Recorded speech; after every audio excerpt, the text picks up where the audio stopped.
Salutations à tous les Africains. Bon dimanche à vous, partout où vous vous trouvez. Merci des réactions que vous avez faites pour la vidéo que j'ai postée hier. Il y a quelqu'un qui m'a téléphoné de très loin, du Japon. Je ne connais pas comment est-ce qu'il a pu capter ça.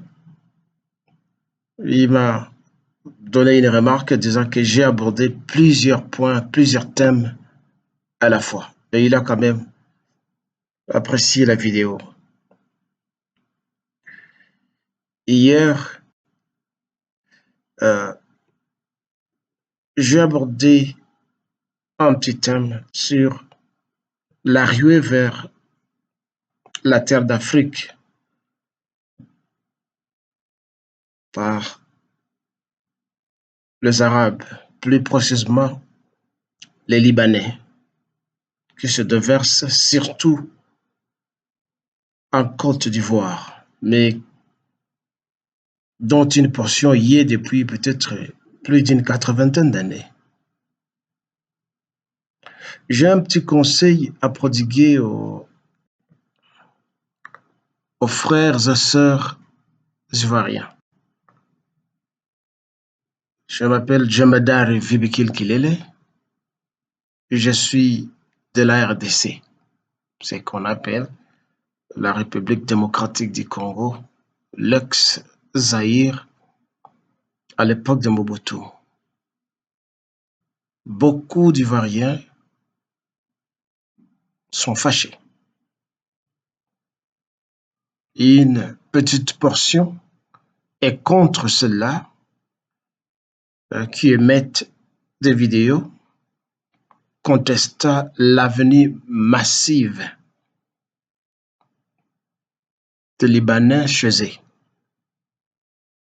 Eh bien, ceux-là qui acceptent cette ruée vers la Côte d'Ivoire et d'autres parties d'Afrique, je ne veux pas m'en occuper pour le moment, mais je suis pour ceux-là qui ripostent. Les conseils que je vais donner à mes frères et sœurs aux Ivoiriens est le suivant. Il y a une trentaine d'années, chez nous en République démocratique du Congo,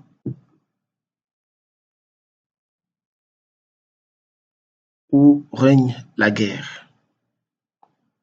La guerre fait rage et des millions de Congolais ont perdu leur vie.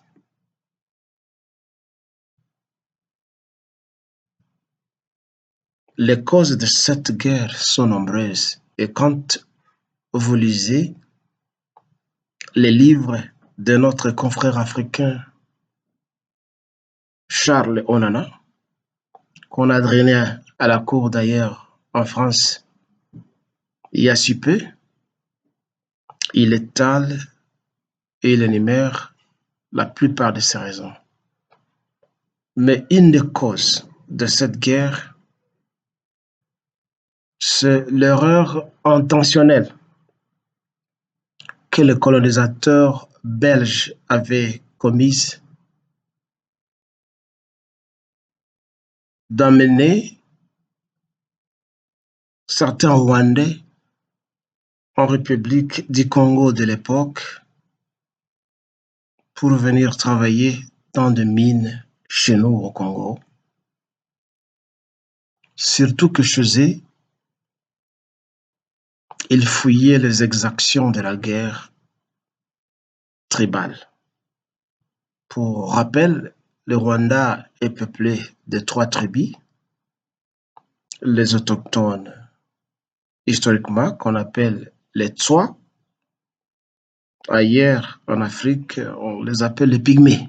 Ce sont des hommes de courte taille. Ils aiment vivre trop dans la forêt. Rares parmi eux sortent de la forêt pour vivre dans les milieux urbains. Il y a les Hutus qui sont des Bantous, comme vous et comme moi. qui étaient et qui sont aussi des autochtones. Et puis, il y a eu les derniers migrants, les Tutsis. Nombreux parmi eux sont de grande taille et sont minces. D'après l'histoire de paliers de migration, ils proviennent de l'Éthiopie, de l'Érythrée, quelque part là-bas, dans la côte nord-est de l'Afrique, et étaient descendus avec leurs bêtes pour chercher de bons pâturages. Bon, finalement, ils se sont installés une partie au Rwanda et une autre partie au Burundi. C'est un peuple, c'est une tribu qui a des tendances hégémoniques et expansionnistes, qui veut dominer les autres tribus et qui s'approprie des biens des autres. En fait, c'est un peuple envieux, un peuple jaloux, mais qui se dit guerrier.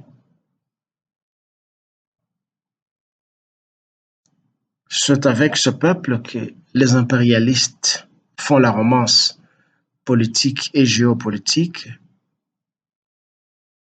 pour truander les autres Africains. Ils ont été choisis à cause de leurs mensonges, de leurs flatteries, de leurs ruses, pour être la police des impérialistes en Afrique centrale et peut-être partout à travers l'Afrique. Et avec la montée au pouvoir de leur président maigrichon moustique et menthe religieuse, M. Paul Kagame, l'expansionnisme rwandais s'est attendu dans beaucoup d'États en Afrique, entre autres mon pays, la République démocratique du Congo, la République centrafricaine. Ils ont un contingent militaire au Mozambique, où ils ont fait tout feu, tout flamme, mais ces derniers temps, ils sont en conflit avec les populations locales de Mozambique qui se sont soulevées contre les exactions militaires de Paul Kagame et de ses soldats au Mozambique. Leur vol, leur viol, le peuple mozambicain en a marre. Ils sont au Burundi, ils sont en Tanzanie, ils sont au Kenya, et paraîtrait-il, c'est quelque part aussi en Afrique de l'Ouest, entre autres, au Bénin. Point d'interrogation.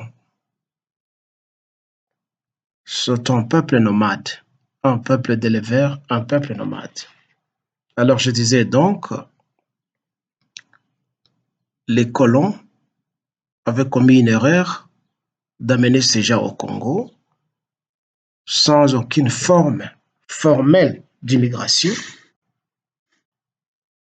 Et petit à petit, génération après génération, ils ont été intégrés dans la société congolaise.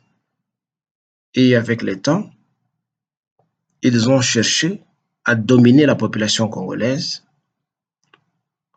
à travers l'invasion sponsorisée par les Occidentaux, entre autres l'Amérique en personne, où ils se sont emparés du pouvoir, massacrant les Congolais, pillant les Congos jusqu'au jour d'aujourd'hui. Et ils ont produit un Congolais cloné qu'on a appelé, entre guillemets, Joseph Kabila, qui n'est pas un Congolais. C'est un Rwandais d'origine, de père et de mère, mais avec la complicité de l'Occident et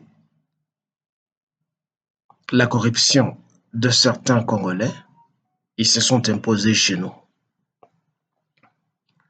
Mais à part l'erreur du colonisateur, il y a ce qu'on appelle la légendaire hospitalité du nègre, du Muntu en particulier, qui accueille n'importe qui chez soi, oubliant qu'il accueille un serpent qui va le mordre un jour et qui va pondre des œufs dont le petit se transformera en une armée mortelle. Aujourd'hui, le Congo est en proie à beaucoup de problèmes à cause de son hospitalité légendaire, à cause de l'incompétence et de la corruption des autorités qui n'ont pas pu recenser ces gens qui venaient chez nous et les considérer comme étant des immigrants avec leurs droits limités. Au Congo, il n'y a pas de carte d'identité. Pour avoir d'ailleurs un titre de voyage, un passeport, tout ça, il faut beaucoup de manœuvres. Bref,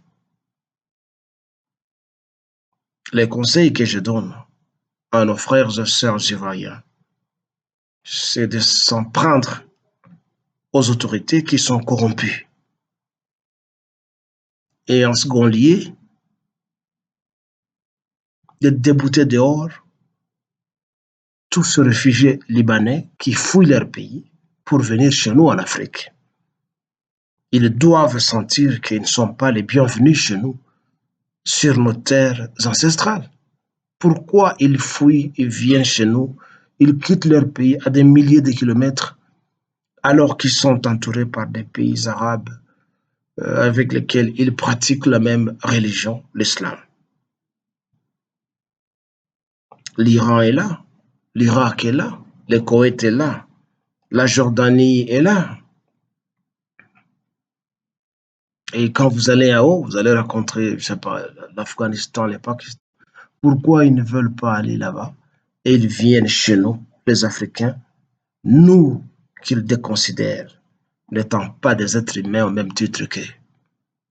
Et nous continuons à les accueillir. Et comme je l'ai dit hier, nous souffrons de l'amnésie, nous oublions tout ce qu'ils ont fait. Et par contre, nous sommes contents de nous appeler de frères musulmans. Fraterniser avec l'ennemi est une sorte de capitulation. Et c'est aussi une sorte, une forme d'esclavage. Ça nous renvoie psychologiquement dans ce qu'on appelle le syndrome de Stockholm, le fait d'aimer quelqu'un qui ne vous aime pas. Alors, les Ivoiriens, tout comme les Africains en général, partout où cette communauté se trouve, et il n'y a pas qu'elle, il y a les Indiens. Partout donc où nous sommes, nous souffrons tous de ce syndrome de Stockholm. Jetez un coup d'œil dans les dictionnaires psychologiques ou dans les dictionnaires, vous verrez ce qu'est le syndrome de Stockholm. Comment est-ce que les scientifiques l'expliquent? Alors, mes frères ivoiriens, réveillez-vous et prenez le pouvoir à main.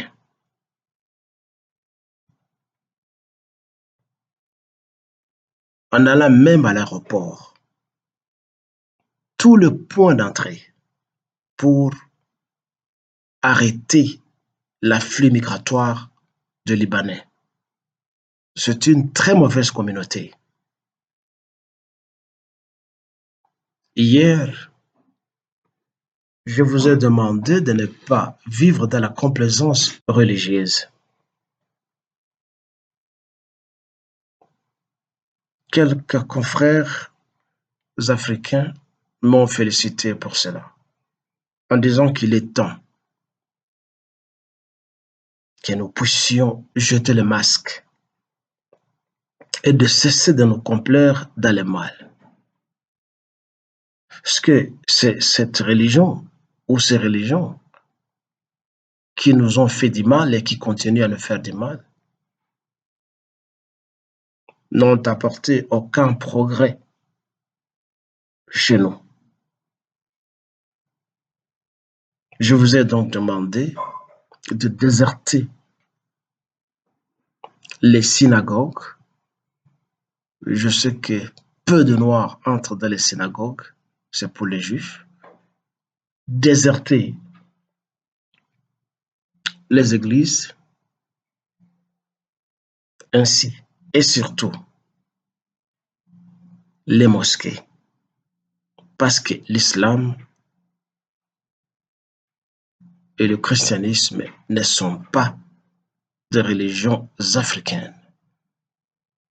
L'Africain n'avait pas de religion, mais il pratiquait sa spiritualité africaine. Cela veut dire ses valeurs, ses coutumes et traditions contenues dans ce que je peux appeler son ancestralité, si le terme existe. Je vous ai aussi demandé de démolir les mosquées et les églises et de calciner leur poison, le poison blanc. Ces deux livres-là sont de poison. La Bible et le Coran. J'ai plusieurs fois lu la Bible. C'est un bouquin négrophobe. Et il n'y a pas longtemps, je venais de terminer pour la 5e fois la lecture du Coran, du début à la fin. Et j'ai cherché à le comprendre. C'est aussi un autre livre négrophobe. Quand vous lisez grand nombre de hadiths, vous trouverez combien M. Mahomet n'aime pas les Noirs. Un hadith dont je ne me rappelle plus exactement le numéro, mais le contenu est dans ma tête, comme je vous le donne. Un hadith dit donc que Mahomet avait eu un rêve où il avait vu une femme noire à la Mecque. Et pour lui, la présence d'une femme noire est comme une peste qui allait envahir toute la ville. Une femme noire, c'est une peste. Et cela est ancré dans toutes les têtes des musulmans. Vous qui vous dites qui êtes des musulmans sacro-saints, vous ne lisez pas ces livres. Il en est de même avec les chrétiens qui ne lisent pas la Bible. Ils se contentent de petits passages sélectionnés que le pasteur, le prêtre, les imams et les cheikhs sélectionnent pour venir lire devant eux, devant l'assemblée, et le berner parce que ce sont des moutons. Tout celui qui entre dans une église, qui fréquente aussi la mosquée, est un mouton. Et vous savez pourquoi l'Église catholique a choisi cette symbolique de Jésus-Christ qui est un gardien des moutons de Dieu? C'est parce que les moutons, c'est l'un des animaux les plus bêtes le plus faible, le plus naïf.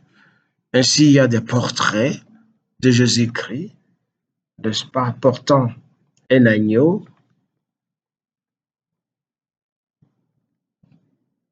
C'est un symbole de moquerie sur nous, les Noirs. Nous sommes des naïfs.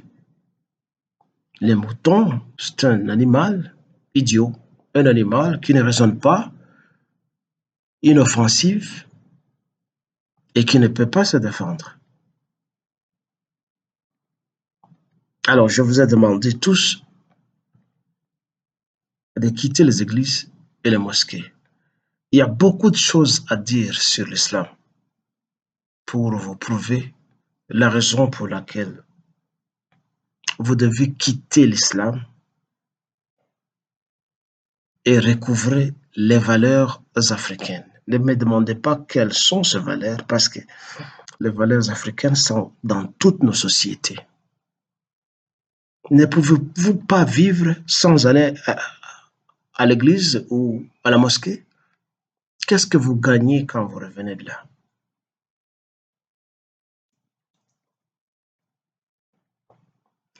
Vous avez négligé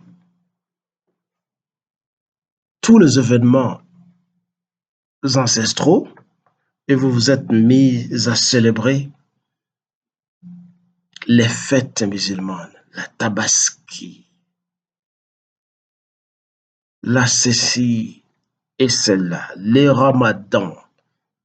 Il y a ceux-là même qui sortent de la nuit de leur maison pour chercher à apercevoir la lune quelque part. Je ne sais pas qu'est-ce que la lune leur amène. C'est l'électricité de la nuit ou quoi? Ignorant que l'islam, c'est une religion qui adore la lune. Mais ça vous amène quoi? C'est de l'hypocrisie. Vous mobilisez toute votre famille. Vous mobilisez tout un quartier, tout un pays pour la tabaski, pour le ramadan.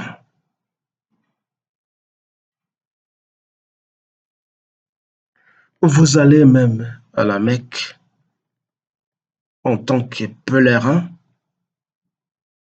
dépenser de l'argent inutilement dans un tourisme creux en enrichissant un pays qui est déjà nanti du pétrole et richissime.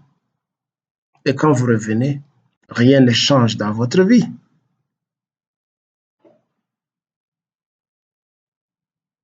Vos femmes qui reviennent se font appeler les hajjat. Et vous, vous prenez d'autres noms.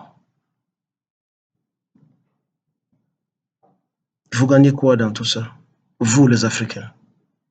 C'est une honte d'embrasser une religion qui n'est pas sienne. Cela prouve combien vous n'êtes pas décolonisés. Vous vous privez de la nourriture pendant des heures et des heures pour vous réveiller le soir ou la nuit. Vous mangez et après toute cette longue période de Ramadan, nombreux parmi vous deviennent des obèses.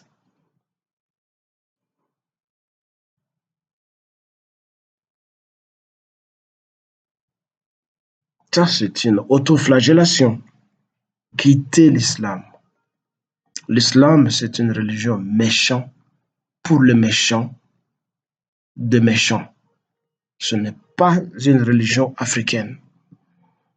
Alors, les Libanais qui viennent chez nous, sous prétexte de suivre leur confrérie musulmane, est une bande d'hypocrites, de mauvais et de méchants que nous devons chasser.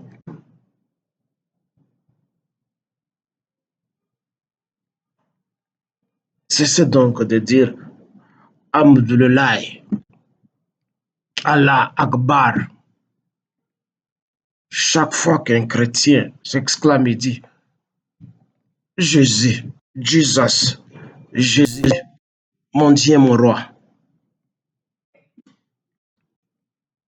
il faut que cela cesse.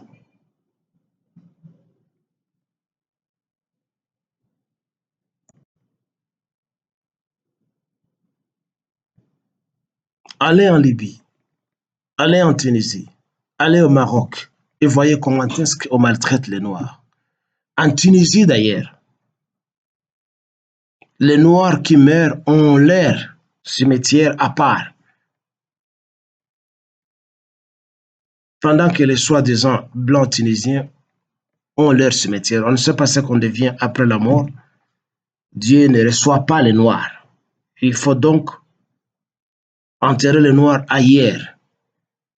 Vous êtes au courant de toute la maltraitance des passeurs libyens qui aident les Africains à traverser la Méditerranée. Combien ils les maltraitent, ils les tuent, ils les vendent comme des esclaves. Et vous avez des exemples comme ça. Quand est-ce qu'on reprendra la conscience, nous les Noirs? Quand est-ce qu'on le fera?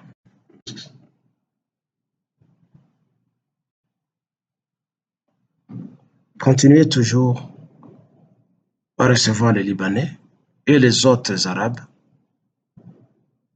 et vous verrez les résultats.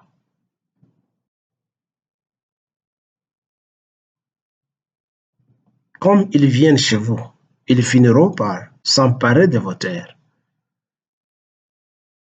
Ça s'aligne dans la logique du nouvel ordre mondial. Il y a un principe qu'on appelle des grandes recettes, le grand remplacement, où l'on doit massacrer toute une population pour le remplacer par cette race qui se croit supérieure par rapport à d'autres. Mobilisons-nous, les Africains, mobilisons-nous dans les médias, dans les stations de radio et de télévision pour décourager les Africains noirs, surtout les femmes qui vont chercher du boulot au Moyen-Orient, entre autres les Éthiopiens, le Ghanéen, les Philippins ou les Philippines qui proviennent même les Kenyans et les Ougandais même. Combattons ces agents-là de la Libye ou de Jordanie qui se mettent à recruter nos enfants pour aller les maltraiter chez eux. Nombreuses sont des prisonnières. On leur confisque leur passeport, on ne leur paye pas leur salaire, les autres sont battus, nombreuses sont violées à tour de rôle parce qu'il y a une ignorance et il n'y a pas d'information. Cherchons donc à, cherchons donc à éduquer nombreuses parmi elles pour qu'elles soient au courant qu'il y a un danger qui les guette si elles doivent aller chercher le bonheur au Moyen-Orient. Décourageons-les par des émissions répétitives dans les médias sociaux, comme il y a trop de censure dans les médias de l'État. Faisons aussi un effort de chercher à changer les noms de nos pays qui sont restés et qui ont gardé les noms donnés par les Blancs. Hein? Par exemple, la Côte d'Ivoire. Comment est-ce que vous, les Baoulés, les Bamileke, les autres, vous pouvez vous appeler des Ivoiriens? Mais cherchez un nom africain qui marche avec votre pays. C'est quoi? La Côte d'Ivoire. Et vous vous appellerez aussi, à part la Côte d'Ivoire, vous vous appellerez aussi la tête d'Ivoire ou les pieds d'Ivoire. Des pays tels que Cameroun. Cameroun, qui signifie crevette. Comment les Camerounais sont, comment ils sont des crevettes? Un nom donné par un Portugais, un explorateur portugais, mais il faut changer ce nom de Cameroun pour chercher un autre nom africain. Pas Cameroun, vous êtes des crevettes comment? En Côte d'Ivoire, vous avez boulevard Giscard d'Estaing. Est-ce qu'il y a boulevard Laurent Gbagbo en France et le boulevard Houphouët-Boigny en France, hein? Au Congo, Brazzaville, il y a la capitale Brazzaville. Cet explorateur là-bas, est-ce que c'est par manque des noms de chefs, de rois africains locaux qu'on doit continuer à garder son nom de Brazzaville? Mais il y a eu le roi Makoko, le roi ceci et cela. Au Congo-Brazzaville, pourquoi ne pas donner le nom, remplacer Brazzaville par un nom tel que le nom du roi Makoko? Hein? Il faut changer ça.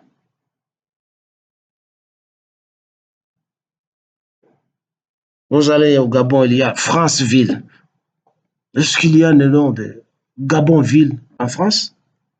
Il faut changer Franceville et même les noms du Gabon et de Togo. Ce sont des noms coloniaux qu'il faut changer et les remplacer par des noms purement africains.